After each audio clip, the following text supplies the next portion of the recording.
Next question number 23 है student. तो start करते हैं। Following balance of asset is taken from the books of Dhruv as on 1 April 24। Plant and machinery आपको 12 लाख की given है।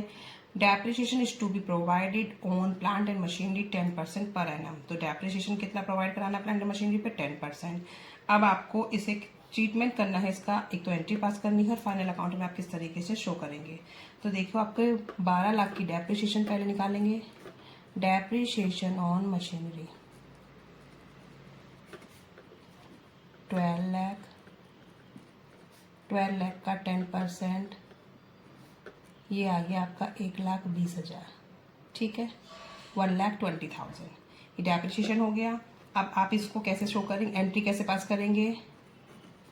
Depreciation account debit to machinery.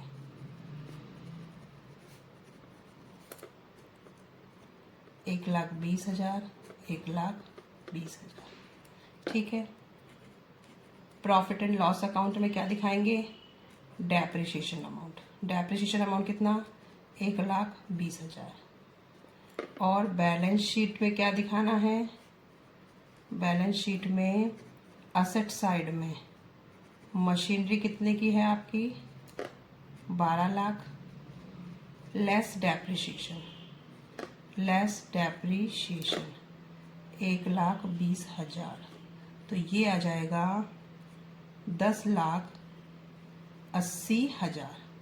ठीक है, ये तो आप बैलेंस शीट में शो करेंगे। असेट वैसे मशीनरी की असेट में दिखाएंगे, मशीनरी की वैल्यू 12 लाख लेस डेप्रिसिएशन 1,20,000, तो अमाउंट आएगा 10,80,000। और प्रॉफिट एंड लॉस अकाउंट में आप ओनली 1,20,000 दिखाएंगे। एंट्री आपकी होगी depreciation account debit to machinery account. Depreciation firm के लिए लॉस है और मशीनरी की वैल्यू कम हो गई है, इसलिए आपने इसे क्रेडिट कर दिया। डेप्रिसिएशन कैलकुलेट मैंने कैसे किया, 12 लाख का 10% कर दिया। ठीक है स्टूडेंट, बिल्कुल सिंपल क्वेश्चन है।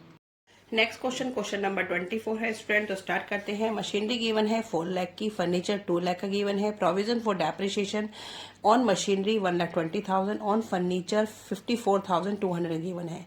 और depreciation is to be charge on machinery at 10% per annum on original cost and on furniture on book value. तो ये चीज इसकी अच्छी है कि इसमें डेप्रिसिएशन बता रखा है स्टूडेंट के किस तरीके से चार्ज करना है। मशीनरी पे चार्ज करना है उसकी ओरिजिनल कॉस्ट पे, और फर्नीचर पे चार्ज करना है उसकी बुक वैल्यू पे। ठीक है, तो आपको पता है बुक वैल्यू कैसे आती है, उसमें से पिछले साल का डेप्रिसिएशन माइनस करके। ठीक है, तो आप किस तरीके से कैलकुलेशन करेंगे,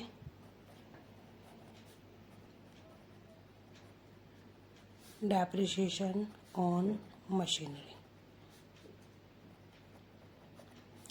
4 लाख का है मशीनरी, इस पे 10% का डेप्रिसिएशन कितना हो जाएगा, 40,000। ठीक है, ये तो हो गया 40,000। अब डेप्रिसिएशन ऑन फर्नीचर,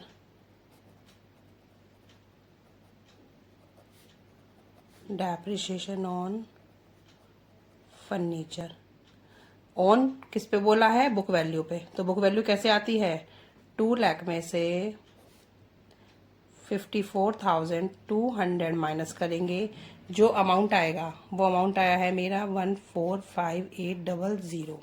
ठीक है, इसका 10% करेंगे तो हमारा आ जाएगा 1,45,800।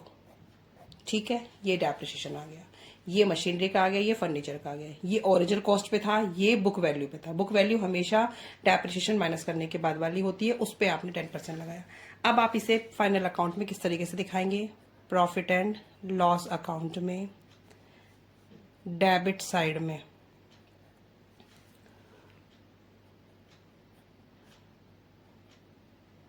Depreciation on machinery on furniture, आप इस तरीके से ही मेंशन करेंगे। ठीक है स्टूडेंट, 40,000 दोनों को प्लस करके दिखा देंगे, 54,580। ये अमाउंट तो आएगा P&L के डेबिट साइड में। ठीक है, अब बैलेंस शीट में क्या करेंगे, बैलेंस शीट में आप असेट साइड में, मैं साइड भी मेंशन कर रही हूँ, आपको एडजस्टमेंट पता होनी चाहिए स्टूडेंट।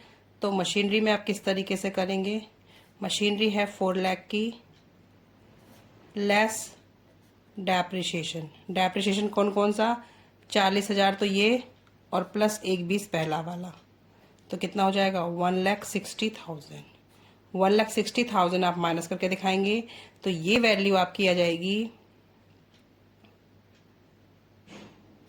2,40,000। 2,40,000 की मशीनरी आपकी बैलेंस शीट में आएगी, ठीक है। और फर्नीचर में आप किस तरीके से दिखाएंगे, फर्नीचर 2 लाख का लेस करेंगे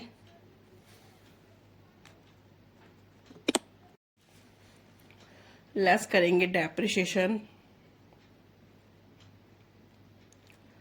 54,200 प्लस 14,580, दोनों को मिला के हमारा अमाउंट हो जाएगा 68,780, ठीक है। अब ये माइनस करके हमारा अमाउंट आ जाएगा 131,220। मशीनरी 4 लाख की थी, ठीक है स्टूडेंट।